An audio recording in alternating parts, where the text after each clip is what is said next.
Just about everybody in Jonathan Franzen's superb domestic epic Crossroads, Farrar, Straus, and Giroux, 592 pages, out of 4, is dealing with a serious spiritual crisis.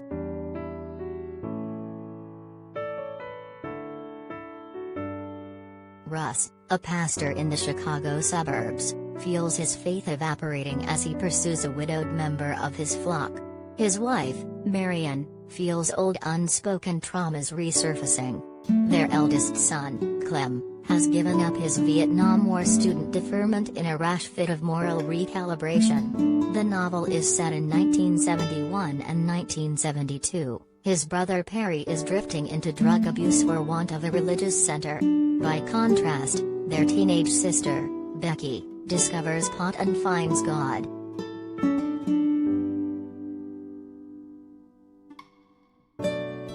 Franzen's career-long fixation with writing hefty novels about white-bread nuclear families has a way of making the Twitterati's eyes roll faster than the reels of a slot machine.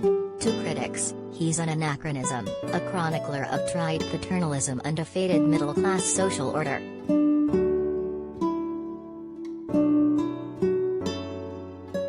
Miriam Tave's wise, wonderful Fight Night celebrates 3 generations of women.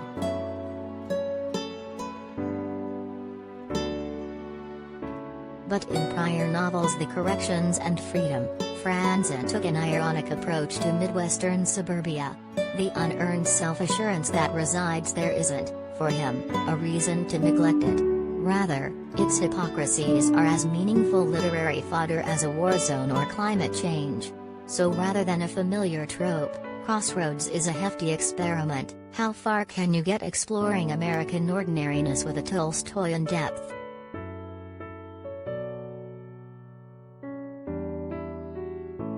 Quite far, it turns out. Through interlocking character studies, Franzen unearths not just Russ' middle-aged lusts but their connection to his failing grip on his flock, particularly the youth group, Crossroads, that a fellow pastor has elbowed him out of. Russ' mood wobbles from prideful to self-pitying. At one point he revels in the sweetness of being thrown upon God's mercy, of making himself so alone and so wretched that only God could love him.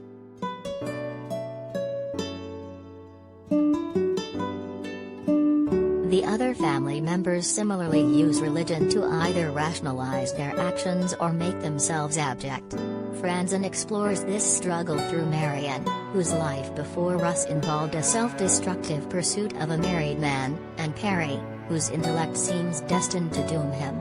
"You're all saved, but apparently I'm damned," he grouses at a party, half drunk.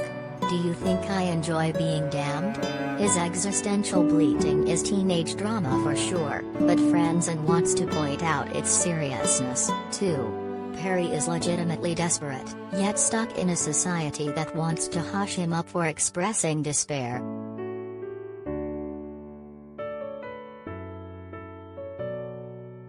He regrets leaving Springsteen and the E Street Band. "My life ended."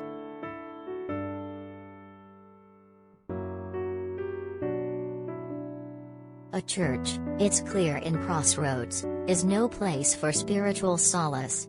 But Franzen's faith in fiction as a means to get at questions of goodness and righteousness is unshakable. "The dream of a novel was more resilient than other kinds of dreaming," he writes, winking not just at his critics but those of the novel in general. Crossroads is the first part of a multi-generational trilogy called A Key to All Mythologies, taking its name from a theory of everything in George Eliot's 19th-century classic Middlemarch.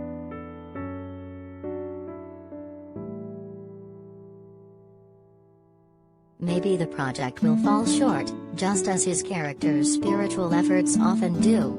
But Crossroads convinces you that a novel is still an excellent place to do that seeking.